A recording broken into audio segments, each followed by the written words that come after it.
여러분 안녕하십니까? 대구 경북 소식입니다. 대구와 경북 지역은 흐린 가운데 곳에 따라 비가 내리고 있습니다. 이 비는 오전까지 5에서 20mm 정도 내리겠습니다.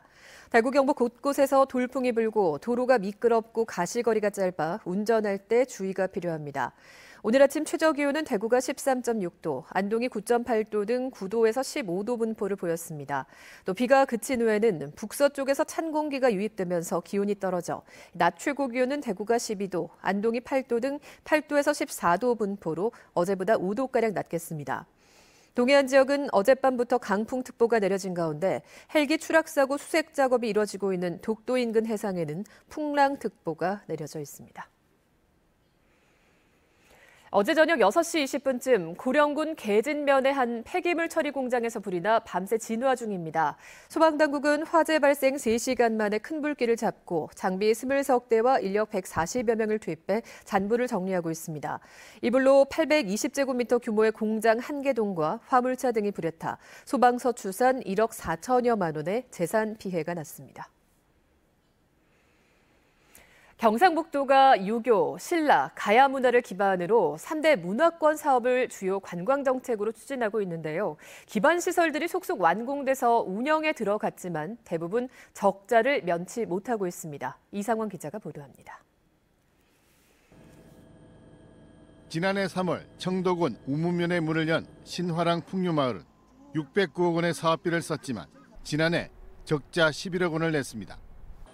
올해 3월 영천시에 문을 연 한이마을 324억 원의 사업비를 들인 이 시설은 현재 1억 8천만 원의 적자가 났습니다.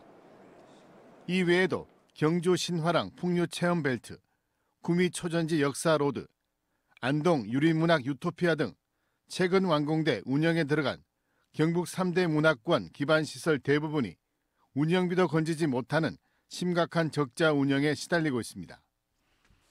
재정 자립도가 낮은 지자체들은 경영 압박에 시달리며 경상북도에 예산 지원을 요청하고 있지만 경상북도 역시 뾰족한 대책이 없습니다. 운영비 관련해서는 도에 요청도 하고 했지만은 어려움이 있다는 얘기죠, 예산적으로. 전문가들은 관광객을 끌어올 수 있는 프로그램 개발에 대한 고민 없이 시설만 짓는 개발 위주 관광 정책의 위험성을 경고하고 있습니다. 관광이다 이런 특수한 개발을 할 때는 그 지역을 코디할 수 있는 사람들, 이런 분들의 전문가 영역들 이런 것을 지속적으로 해야 되는데 현재 우리나라의 그 정부의 보조금이나 이런 보조 사업 이런 사업에 전문가들을 지속적으로 의견을 듣는 이런 시스템 구축이 안 돼 있습니다.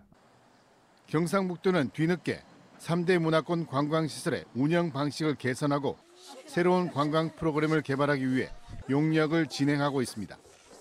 행정 마인드로 접근하는 것보다가 전문가들 눈으로 보고 어떻게 하면 이게 관광 자원으로서 이제 유용할 것인가 그걸 보는 거죠. 관광 활성화를 선도해 나가야 할 시설들이 지자체 재정을 압박하는 애물단지로 전락하고 있지만 경상북도의 대책 마련은 이를 따라가지 못하고 있습니다. MBC 뉴스 이상원입니다. 대구 고3 수험생들의 수능 성적이 지난해보다 오른 것으로 예측됩니다. 대구시 교육청이 대구 지역의 고3 수험생 16,000여 명의 가채점 결과를 분석한 결과 원점수 기준으로 국어와 영어 영역의 평균이 지난해보다 각각 3.4점과 1.7점 올랐습니다. 하지만 수학과는 3.9점, 수학나는 5.6점 낮았습니다. 한국사 영역의 평균은 2.2점 낮았고 사회탐구 모든 과목의 평균도 떨어졌습니다. 절대평가로 전환된 영어 영역은 1등급인 90점 이상의 비율이 7.5%로 지난해보다 2%포인트 가까이 올랐습니다. 국어, 수학, 탐구 영역의 총점 기준으로 지난해 수능보다 285점 이상의 최상위권 인원이 40% 이상 증가했습니다. 대구시가 초등학생과 임신부에 인플루엔자 예방접종을 권했습니다. 최근 인플루엔자 유행 시기가 12월에서 11월로 당겨지고 있기 때문에 노약자는 11월에 예방접종을 하는 것이 좋다고 설명했습니다. 대구시에 따르면 만 65세 이상의 예방접종률은 80% 정도지만 10살 이상 초등학생의 접종률은 44%, 임신부는 24.6% 등으로 낮습니다. MBC 930 뉴스를 마칩니다. 내일 뵙겠습니다. 고맙습니다.